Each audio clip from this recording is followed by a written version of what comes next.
We tend to carry these really heavy burdens of holding ourselves to past things that we've done and how hard it can be to let go. It's so emotionally draining and exhausting when we choose to not let go or not forgive. So I'm very good at putting things in a parking lot. That's sort of my pattern. And in that parking lot, it just slowly seeps into every aspect of you. It becomes like an anchor that holds you back. And I don't think anyone can truly live your best life without first addressing your past.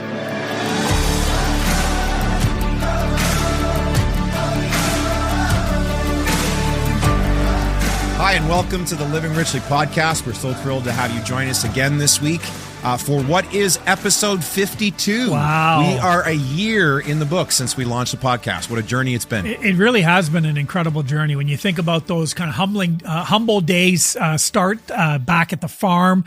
Trevor, of course, was a part of the podcast at the time and being able to record there. And we were just figuring things out, moving from that as Trev stepped out and began to focus in on some other things. And now suddenly it was the two of us, and all the focus groups were saying, guys, you need some more co-hosts. You need some other co-hosts in there. And of course, the two and then of you found us. And then just we magically. found you. It's Just like, I didn't know where you were, and you were just suddenly there. And recently you've taken over the podcast. Well, that's the rumor. There's a show recently where that claim was made, but I'm going to dispute it. We're it was 4 times more viewership than anything else we ever did. But whatever. And now we're here. 1 year in. And I'm so excited actually about the subject matter of today's show, because I think it is so crucial. This notion of learning to let go of past mistakes, learning to forgive yourself. Today's show is going to be about not forgiving others. That's a whole other topic. I'm sure we're going to talk a little bit about that, but it's more about how we tend to carry these really heavy burdens of holding ourselves to past things that we've done and how hard it can be to let go. But the first question that's obvious to me is, why would we talk about this in the context of living your best life? Why is it so important to learn how to let go in order to do that? Yeah. I'll just jump in. So I think for many of us, when we don't learn to let go, and it's very difficult to do, and we'll get into that after, but it starts to show up very much mentally and emotionally because it's so emotionally draining and exhausting when we choose to not let go or not forgive, where then it starts to show up physically in our lives. Right. Yeah. And that, we have the habit of, well, not all of us, some of us, I'll speak for myself. I have the habit of parking things. I'm very good at putting things in a parking lot. That's sort of my pattern. And so to avoid the uncomfortableness of having an uncomfortable conversation, to actually move through to get to forgiveness. So a lot of us park it, and in that parking lot, it just slowly seeps into every aspect of you. And like you said, can show up physically too, because it's just slowly draining you. Yeah, it's like we try to avoid it, but it's not avoiding us. What we're avoiding, we keep running into. Yeah, right? For me, it's so many people exactly that they just pretend that their past isn't there, that they don't have a past, or there weren't all these things that went on. And when you do that, when you don't take the time to look at, focus, forgive, all of those things, it becomes like an anchor that holds you back. And I don't think anyone can truly live your best life without first addressing your past and what has gone on to lead you to the point of where you're making the changes. Absolutely. I think Dr. Sherry would use the term of you've got holes in your cup. So no matter how much you try to fill it with things that are meaningful, things that make you happy, you're constantly leaking. The other analogy I have in my mind as we're talking about this is like you're trying to sail the high seas in a boat, but the boat's still moored to the dock. Like it's still tied to the dock and you're trying to make progress. I think regret is something that a lot of people live with. We hear people say, I don't have any regrets. And I'm like, bullshit. Yeah. I think every one of us has certain events or things, decisions we've made, or perhaps relationships we've been in, or things that have happened where we were at the helm and we hold ourselves in sort of this place of limbo where we're not forgiving ourselves for making those mistakes. And maybe that's it's interesting as you said that. My first thought was we treat regret like it's a 4-letter word. right? We treat it like it's actually one, it's 6 letters, Rob. it's a bunch of letters. But we treat it like it's something. I'm still doing the math on that one. We treat it like a 4-letter word. It's not a 4-letter word. No. I'm going to work on my active listening skills for the remainder of the show. Okay, now shut up. So, ladies, we treat it like we do. We think, and there that's was not why an episode 53, or there is 3 of them. But we do. We sometimes will look at this stuff and we think having regret is bad. Now, when regret consumes you or controls you, yeah, it's bad. That's not a healthy way to focus in on the past. But regret, I have all kinds of regrets on how I treated people and how I showed up in different things. Those are regrets, but they're not things that consume or control me anymore because I've been able to forgive and release myself of them. Yeah, 100%. And when you guys think of like where you struggle to let go of past mistakes or where you have struggled to let go, like how does that show up? What situations do you find it hardest to forgive yourself? Well, oh, you're ready with that. So this will tie in really well to Kate, when you said that you put yours in a parking lot, I turn mine into a big auditorium of like a lecture hall.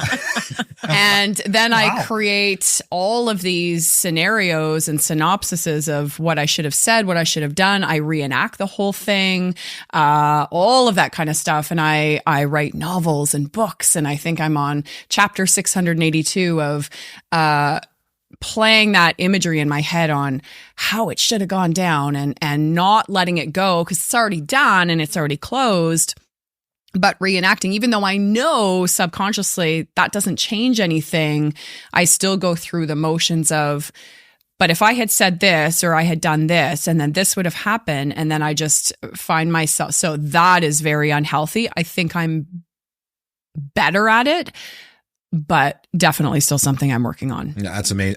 So powerful. It reminds me of the Buddhist concept of the second arrow, right? The story is told that we can't control the first arrow that is shot at us, right? That is usually an outside force that is causing that. But the second arrow is what we do with the first arrow. The reliving it in our head. I should have, I could have, right. I must, and we actually torment ourselves with these scenarios and literally make ourselves miserable with those regrets. Yeah. What I learned in therapy, my favorite word on the show, is that we've noticed. Is like I don't like forgiveness. I feel like Dr. Sherry would hate that. I'm working on building a better relationship with forgiveness. Nice. I heard myself say it and I was like, done. Oh, thank you. She'll be watching. Yeah, she will. Yeah. But it's been a challenge for me in my past. I don't like forgiveness. I'm not good at forgiveness. I'd rather, like, if something happens, see ya, I'm out. Like, you talk fight or flight. I am flight. Like, I am flying away. I just, it's parked. It didn't happen. I can now move forward, right? Yeah. Going back to that. So for me, it's been really challenging because leaning into forgiveness actually it's for you, right? Like when you're forgiving someone else or yourself, it's always for you ultimately. But by leaning into forgiveness, for me, it creates closer intimacy with those people around me. It's interesting that because I can so relate to that, and it was not my chance to say and ditto to what Kate said. Yeah. For me, it's very much I know that I am in the environment of needing to forgive self is when I start to avoid. I avoid a situation. I avoid a person. I'm anxious that I might run into somebody in a mall or whatever. And it's like, and typically that's because there are things that where that regret has become unhealthy. And because I have just distanced or disconnected, and now all of a sudden it's like it's there. And I'll use as a perfect example, and I want to maybe get into what are some examples that we can share. And if I might start with one, as an example, is even at the past relationship, when that ended, there were people that were connected to that person who came to the same gym. And I remember how much I struggled, and you and I would talk about this, is I would struggle if they were at the gym with me, because at first they weren't really speaking to me, and I was just awkward, and I was just like, I'm just going to miss classes when they're there. And I was just all this awkwardness until I was able to first kind of go, hang on a second, and work through my own emotions, and then be able to address it with the other person. What a classic example, though, a great example of what we avoid, we keep running into, right? Yeah. So, we talk about forgiveness, whether it be forgiving someone else. The focus today is really that inward journey of forgiving ourselves, letting ourselves off the hook. But whether it's forgiving someone else or forgiving ourselves, unforgiveness is toxic to our spirit. It's toxic to our soul. And so we may try to avoid it. I know for me, I've got some work to do when I start avoiding some of my rituals that are like reflection, like journaling, the things that are actually very life-giving to me, because I know I'm going to have to come face to face with some of that shit, and I'd rather avoid it. So we actually avoid ourselves. You and I talk to so many leaders in the work that we do, and so very few people have a reflective practice. And I believe the part of that is because in reflective practice, you come face to face with yourself, and you come face to face with some of those parking lot issues, right? Those auditorium issues, whatever they may be. And we have a choice to make as to what are we going to do with that, right? Yeah. It's amazing how when you really start to pay attention to where your energy goes and how much energy you have, so much of the shit that we carry and the baggage that we carry affects us physically so much. And where your energy goes, your energy flows. And when we hold on to those types of things, now, again, I speak like it's easy. It's not. It's really hard, but it doesn't allow the universe or the space that's around you to open up and allow that new energy to come in, because you're so focused on the toxic, the stale, the negative, the unhealthy energy that continues to consume you. Yeah, well, unforgiveness by nature is a closed stance. You're literally closed. You've closed off to yourself. You're closed off to others, right? You can't be in a position to receive or be open. So, I started then to kind of hint that we were going to talk about this, maybe some personal examples, something that you'd be comfortable in sharing of a time where you really did struggle, and how did that affect your ability to live richly? Let's be real kind of tangible examples that people might be able to go, I've been there, I've done that, relate to some of these. Anyone? Yeah. I mean, we've talked about it before on the show, but for me, it's like breaking up the family unit. Like it is the number one hardest to forgive myself for knowing I'm the one that instigated that, and I'm the one that broke the family, right? That's my dialogue around it.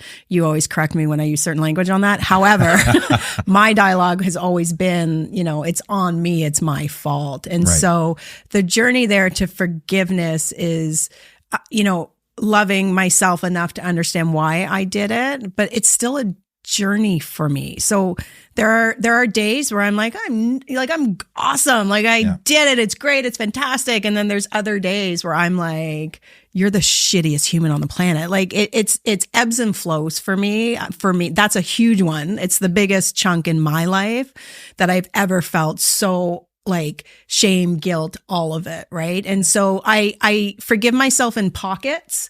I would say I am nowhere near, to that level of full forgiveness. And I don't know that I ever will be. But it's a journey. It's a journey. And I think it's a little bit by little bit, right? Slowly by slowly. I know for me, I just celebrated my daughter's wedding just a few days ago. And I think where I have been the hardest on myself, one of the areas I've been the hardest on myself, where literally lived in a state of self-punishment, for years, is mistakes made in my relationship with my kids, right? From, not being really present at many times because I was so focused on other mistakes that I had made in the past, or obsessing about the future, that I struggled to be present always with them. And, made a decision after my first divorce. I kind of jumped into a second relationship, and that really didn't work out. And I kind of lost my relationship with my second daughter for a couple of years, where I barely saw her.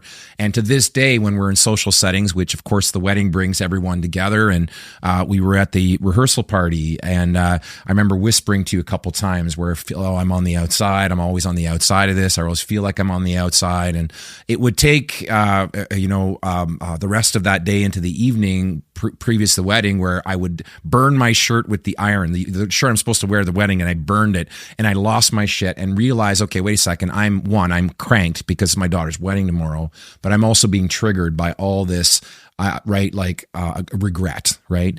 And I remember making a decision that night that I'm not going to let anybody else's bullshit. So family, isn't family always great at weddings? I said, I'm not going to let any family member, any of their bullshit interfere with this special day. I'm not going to let any of my bullshit interfere with. And I literally was able to let go in that moment. And the next day was so present to all the joy and the tears and the love of me and my daughter, and my other two kids, and it was such a powerful moment. But I don't know if I could have got there in the past, because I would have been stuck saying, "You don't deserve it, Deschamps. You've made mistakes as a dad. You weren't there like you could have been, should have been, would have been." And I remember it was Dr. Sherry, real quick, because I realized I've already been talking for a while here, but where she said, "Eric, what would it take for you?" We were talking about this very thing, my regret over mistakes made as a dad. And she says, "What would it take for you if this side of the room is unfinished business and this side of the room is finished business? What would it take for you to move that from this side of the room to that side of the room?" And I couldn't answer her, because I said, "What do you mean finished business?" Because I couldn't even envision that I could let myself off the hook. And that began the process of me starting to let go of what was a pretty significant weight that I've carried around most of my adult life. Yeah, that's good. What about for you? Well, I don't have anything to match. No, I think, all joking aside, I think that that speaks so much to so many parents, where when your kids, your children finally reach a certain age, and you look back and you think, I should have done this, and I wish I had done that. And, so I just think that example speaks so much. I think for me, learning to forgive myself around the person I used to be when I was significantly unhealthy. Physically and mentally, like I was a smoker for many years. I've talked before on my episode, very much overweight, very unhealthy habits. But moving into the journey where I switched my career and I started working in the fitness space, I still struggle, and you and I talk about this, almost with imposter syndrome, where I feel like I will beat myself up around, well, who does she think she is? Right. What credentials does she have? All of those things coming from the place that I was before. And, learning to forgive myself that I'm trying to celebrate the person that I was, because the person that I was has now helped me transform into the person that I am today. Yeah. But that's hard. And that creates a lot of scripts in my head around, right, you don't deserve to be doing what you're doing because you don't have all those credentials on paper. You didn't, you weren't the picture perfect vision of health and wellness. And now who are you to coach people on that? So that's been a big struggle for me. The imposter syndrome piece, right? We have a morning ritual where we look at these cards. They're like intention cards, right? And what was one recently? We're all imposters. Just own that shit. It was so good. So good. I thought, like, we all feel that, right? Yeah. We all feel. Yeah, it's probably exactly. And I know we've had that conversation everyone or most people anyway feel that imposter syndrome is a big one for sure. It's so interesting as you hear, because so much of this is related to how we've shown up in relationships, and much of people's need to forgive. There's lots of different things that they will often examples that can be given. For most people, it seems it's either around certain relationships Well, it is relationships, but it's relationships with others or relationships with self. Right. Right. And so it's either the bad habits, the things that you've done, the self-destructive behaviors. So relationship decisions to self, you've made that you regretted, that you made, or decisions you wished you would have made that all you of didn't that, make, right? and you missed out on something. I mean, the list is so long. Right? Yeah, there are so many things that are there. So, and so maybe let's lean in on the imposter syndrome, because it kind of comes out of this notion of the perfection trap, right? The idea that we've got to show up perfectly, and so much pressure. Well, and today with social media, and we've had many conversations on many different episodes around this, we have set a standard of what we're supposed to be. And this is what I love about what we do on this podcast is the vulnerability of willing to say, I loved what you said, Kate, about I don't know if I'll ever get there. And the openness of saying that is freeing. I'm on a journey, and listen, I got all kinds of fucked up things that I do in my life. I don't know if I'll ever fix them all, but I'm on a journey of living richly. To me, is the journey of embracing the fucked upness, as well as the perfectness, right?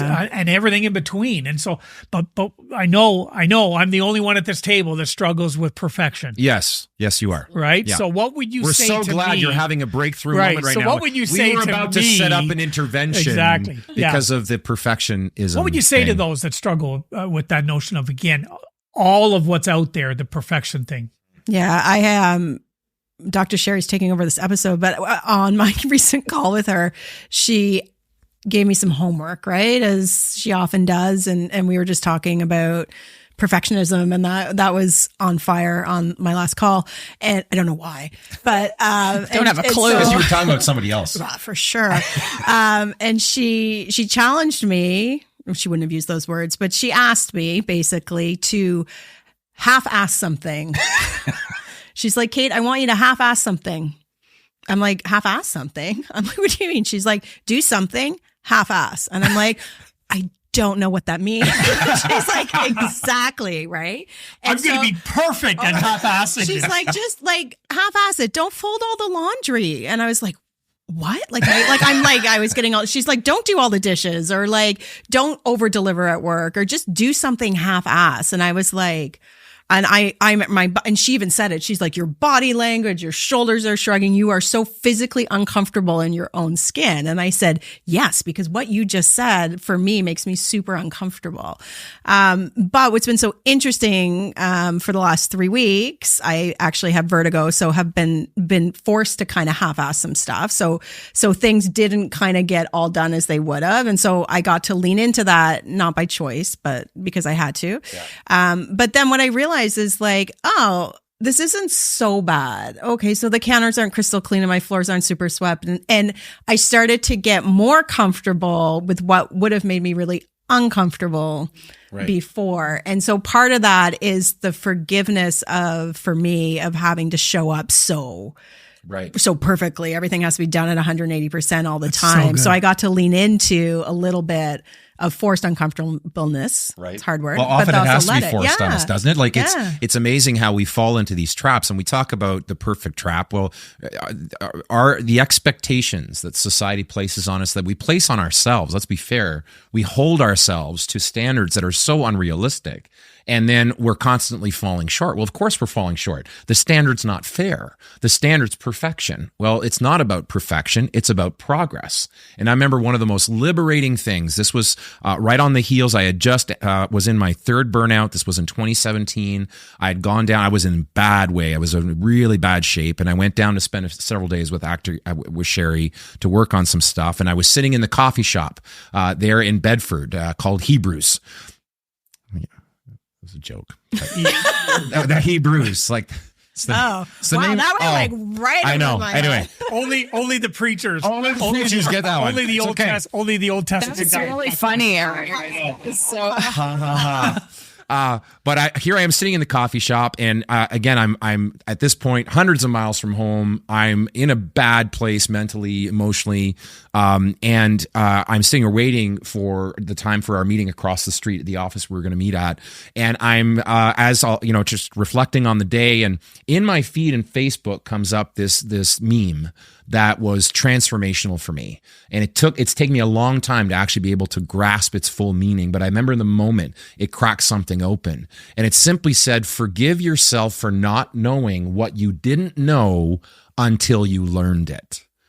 And here I was holding myself. I would, with my present self, judge my past self for making certain decisions, taking certain actions, sometimes not taking action, and holding myself with such severe judgment.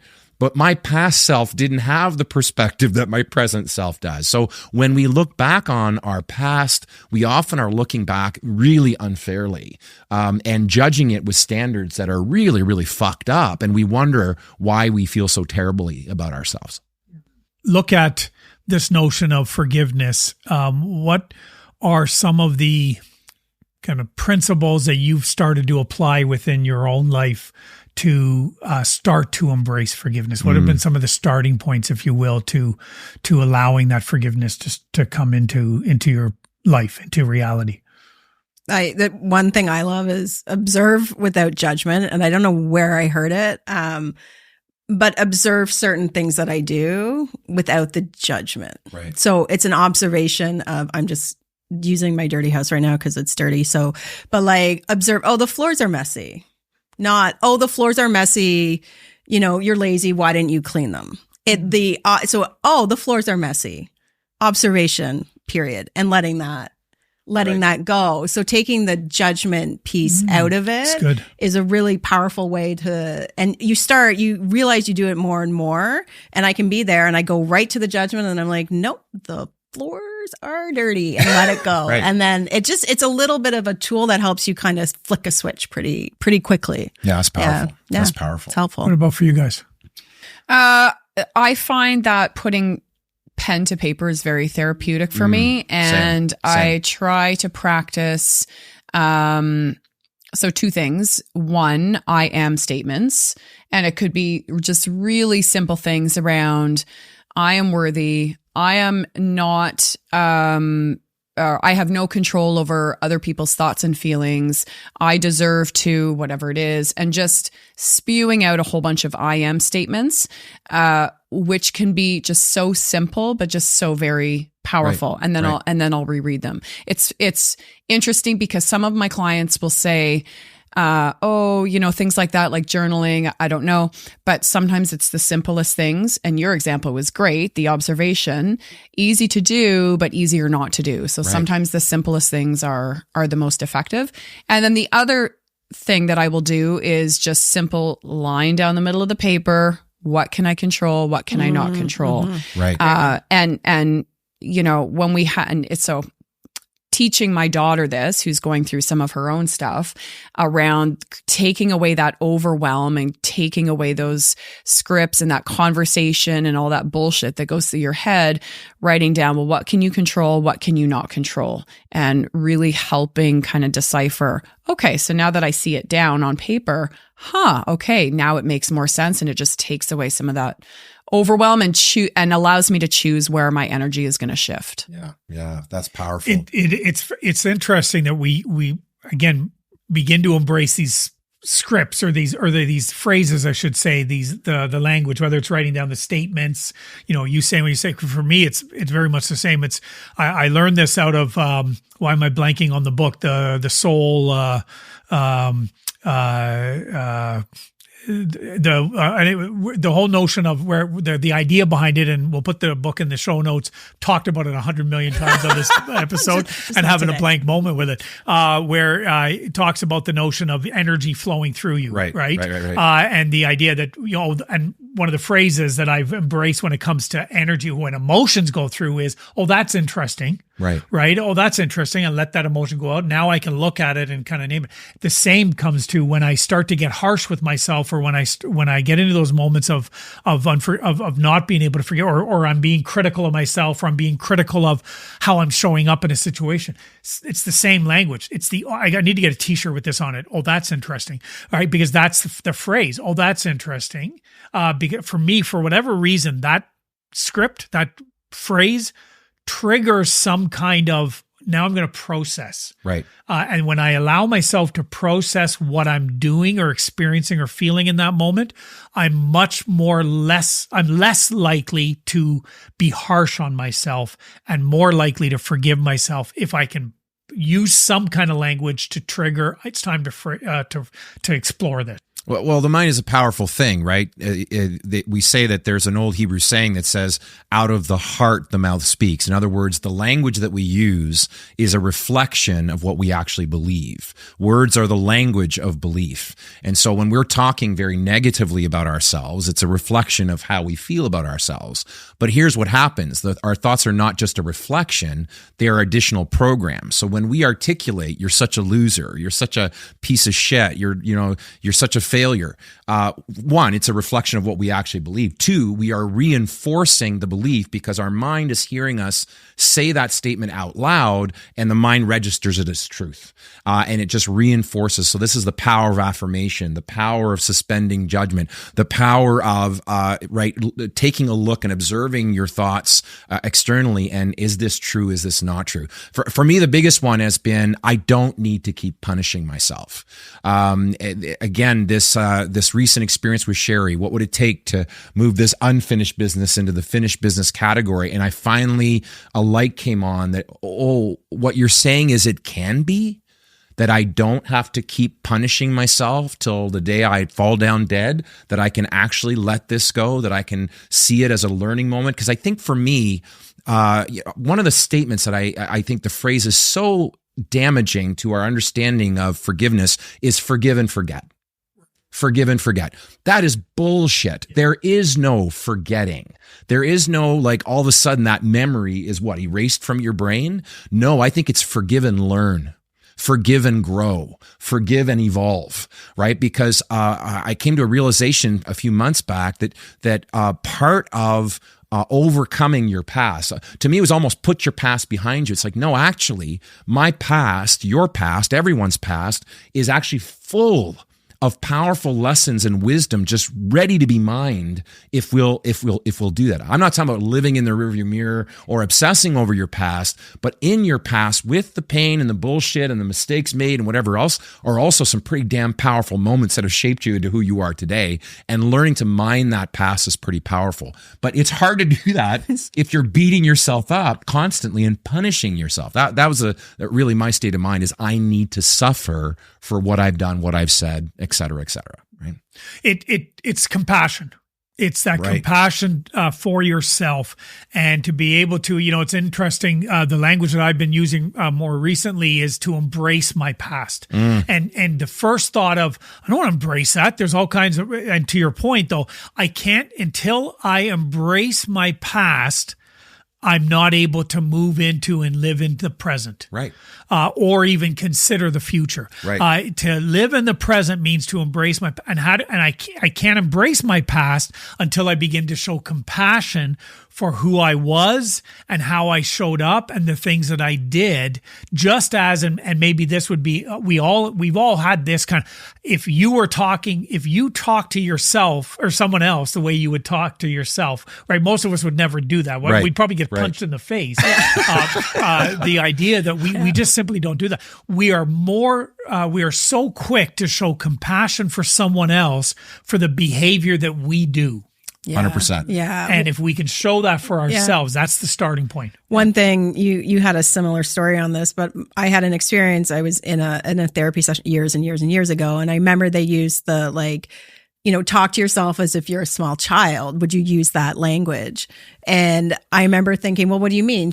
And my therapist was like, talk to your younger self. And we've talked about this before, but it's so powerful in the moment. It's like what you're telling yourself, like, you're nothing, you're not worthy, you're awful. Would you ever talk to your younger self like that? And not just any child, yourself as a child. Would you ever use that type of language?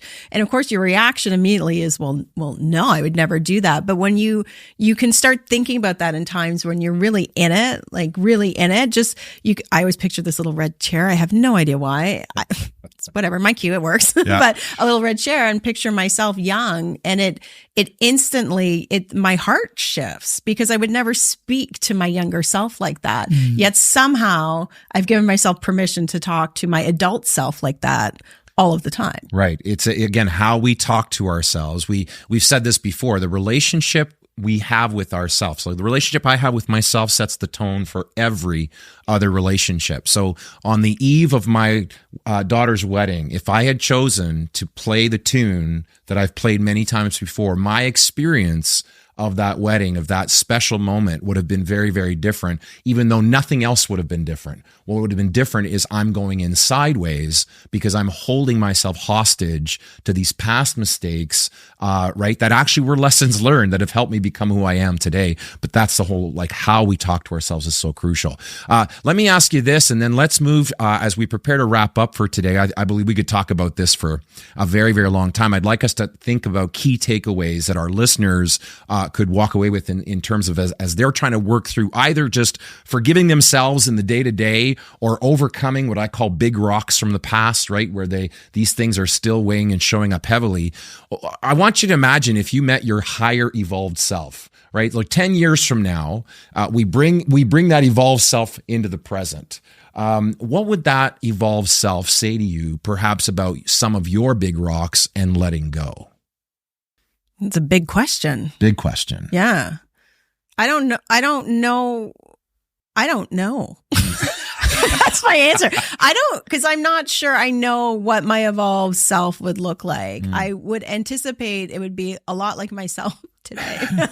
Just more evolved. However, I would. Mind blown. But I never saw that. Right? That's what you were talking about. Oh. But what I think I do now, when I look back on myself 10 years ago, 15 years ago, 20 years ago, is to be kind to myself. So I would hope my evolved self later on is probably telling myself today, go easy on yourself, be kind to yourself, mind the words you use to yourself, forgive yourself. So it's that continuation of having empathy for self, which is, it's easy to have empathy for, well, I shouldn't say easy, but it's easier to have empathy for others. So much easier. But to have empathy for self can be so challenging. Yeah. So I would hope my evolved self is, evolved self of me. Right. But in that same sense, just the reminder would be to be kind, to be kind. That's powerful. How about you guys? Yeah, well, I think if I look at my evolved self, but also myself today, because we can evolve in a day, in a week, in a year, in 10 years, remembering in my mind that the wound, whatever the wound is, maybe sometimes it was my fault, maybe sometimes it wasn't my fault. So regardless of whose fault the wound is there, but it's my choice on how to heal from it. So we can do all the therapy, we can do all the journaling, we can do all the things, but at the end of the day, we choose where our energy goes, and deciding to either continue to dig the knife in deeper or choose to recognize that even if that wasn't my fault for how that event happened or what was it, whatever, it's my responsibility to heal from it. And I bring that example up because, the whole topic being forgiveness, people come into your lives and say things and do things, and then it's up to us to choose whether or not we forgive them. Well, if the wound isn't our fault, that's fine, but how we choose to heal from it is our responsibility. Absolutely. Yeah. I probably my evolved self, the first thing my evolved self would say to me is, "Oh, that's cute that you think you know what I was going to say to you." That's probably your evolved self doesn't sound very nice. That was cute, Rob. It's interesting. So, the very first tattoo I got is a tattoo on my arm here that says grace. And now when I got this tattoo, I was still in the church world, and it meant something very different. It was an external grace of God's grace towards you, right? That's how I saw this, where I've changed very much now. And now whenever I see this tattoo, the immediate thought comes to grace that I show myself and the grace that I show others. It doesn't have the spiritual connotation to it. It really is. And it starts with myself. And it really comes down to, we've already talked about it a number of times here, the language that I use with myself. I think I've gotten pretty good at it. It's something I've worked at for some time now. I'm very careful with the language that I use when I am talking to myself. Sometimes it comes out still, but I'm also very good at when I catch the language when it's not the right language. Yeah. That's the part I guess I look at it and go, holy shit, how far I've come in the last 2 years with the language that I use myself. I just can't wait to see how the evolved self, like 10 years how I'm going to now. talk about myself at that point. I'm going to be just continually giving myself hugs or something. I mean, that'd be weird, but it's okay. It's okay. But that's, I think, so my evolved self would likely say, great job on how you're speaking to yourself. Yeah. Keep in on that. Keep leaning in on that more. 100%. One of the things I love about our friendship is that actually when we hear each other use language that's self-deprecating or damaging, we'll actually call, hey, careful. Yeah. Right? Careful. You want to rephrase that. We actually call each other on it. Okay. Rapid fire. We're going to wrap up with some key takeaways, advice that we can give our listeners, or lessons learned maybe is a better way to put it rather than advice. I'm going to start with Rob. We're just going to come down. And what would you say to our listeners right now based on what we've discussed today, and perhaps some other quick tidbits of wisdom that you might share on letting go? What would you say and go? Well, the very first thing would be forgive yourself for struggling to forgive yourself. And I know that seems kind of a bit strange, but that would be right. We put so much pressure on ourselves that I've got to forget. Look at me. I'm so lousy at forgiving myself, right? Just start there. Just be okay with where you are. It's a journey to get to a point where you can truly forgive yourself. Love that. Yeah. I have to go back to where your energy goes, your energy flows, and just being really intentional, not just about where how you're spending your day and where you're spending your time, but where you choose to place that direction in, because you can't open yourself up and allow that good energy to flow through when we hold on to all of that should have, could have, wish I could have done energy. Right. So true. I think for me, I would challenge you to look in the mirror and actually say, I forgive you. So to make eye contact with yourself as you're saying it, it's hard. It is hard, but it's so helpful. As you would look into someone else's eyes that you're forgiving, you're now looking into your own eyes. And it's very, very powerful when you can connect with yourself and say, I forgive you. Yeah, that's so powerful.